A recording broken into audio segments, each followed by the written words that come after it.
and we are developing open educational resources for primary school grades. The future of this is even brighter. When the US military, when the US Navy needs to train a new pilot, they would never give her a test, a bubble test, a multiple choice test, and if she got 80%, give her the keys to a $300 million airplane.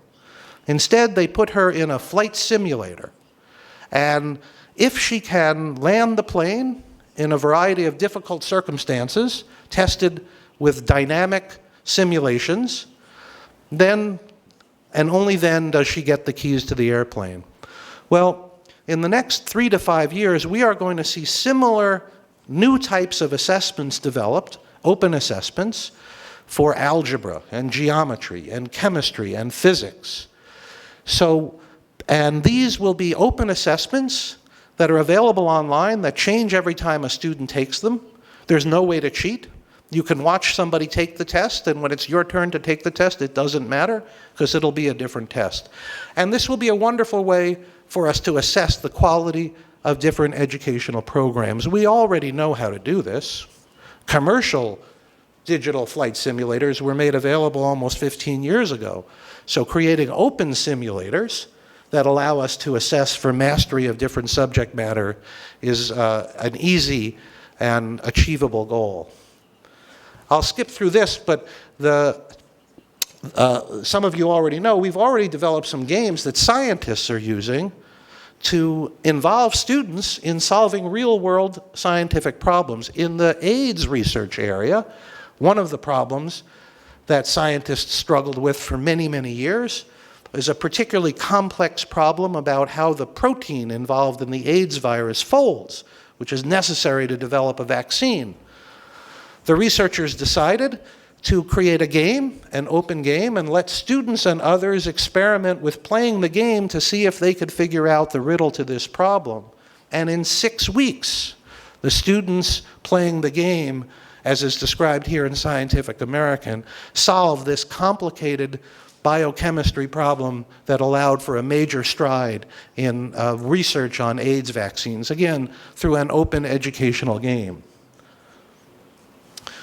That's led to an avalanche of other game engines that are designed to solve real-world problems. One of our dreams in the United States and around the world is that we can use open education resources to involve global teams of students and colleges and professors at all levels to address what we call global challenges, whether it's the issue of clean water or maternal health or infant development.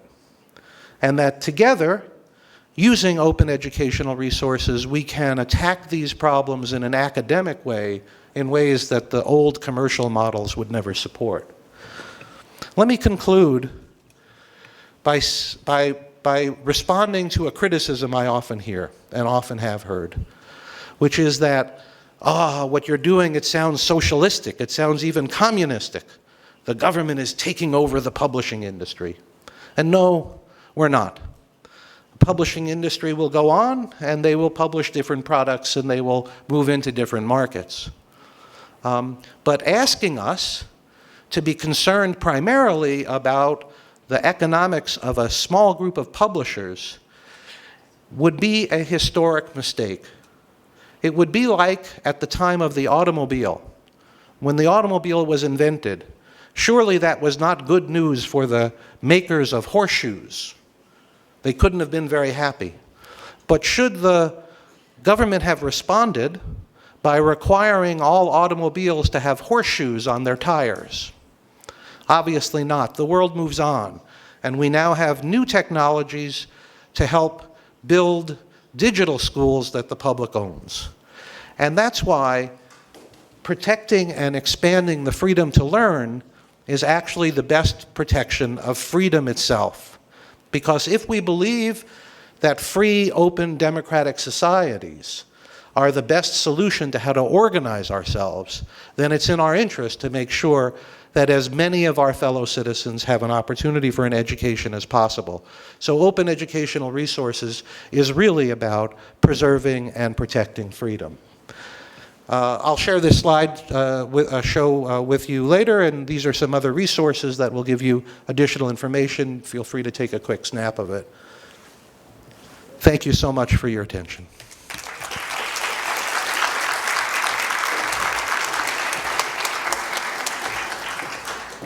Thank you, Mr. Plotkin. I apologize, but we won't be able to make the debate. Ok.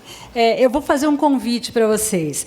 Vamos continuar essa conversa com o Mr. Plotkin no hall, no nosso coquetel. Peço mil desculpas, mas realmente a gente teve um atraso e vai ter um concerto aqui agora. O piano está ali, ó, esperando para entrar para ser afinado.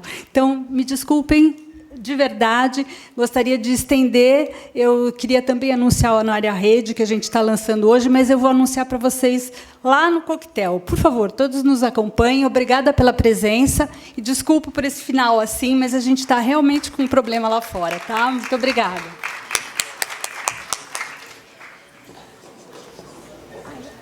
Oh, it's okay. I'm sorry to go so long.